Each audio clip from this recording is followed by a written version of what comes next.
ஐயோ இன்னைக்கு ஃபுல்லாக எவ்வளோ வேலை செய்யுது, மாவெல்லாம் போட்டு ரொம்ப டயர்டாக இருக்கு. பேசாம என்ன பண்ணலாம் டிஃபனு? ஐடியா. ஹரி ஹரி ப்ளீஸ்ரா, மாவுலாம் போட்டு ரொம்ப டயர்டாக இருக்குடா, கொஞ்சம் ஹோட்டலில் டிஃபன் மட்டும் கொஞ்சம் வாங்கிட்டு வந்துடுறேன். ஓகே. இதுக்கு மேலே சமைச்சி எல்லாம் மழை வேற பெய்யுது, நல்லா சுட சுட சாப்பிட்டா சூப்பராக இருக்கும்.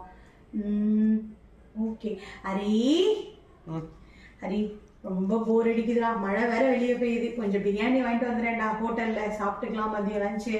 ஓகேவா? டேய் என்னடா பண்றீங்க கிச்சன்ல? டேய் அதாவது சமைக்க வீட்டுல வந்து ஸ்டவ் எடுத்து வச்சிருக்கோம் சமைக்கிறதுக்கு. 3 வருஷம் ஹோட்டல்ல சாப்பிட்டு ஸ்டவ் இது எடுத்து ஓவர் எக்ஸ்பெக்ட் ஒரு 1000 ரூபாய் 2000 ரூபாய் வரும்.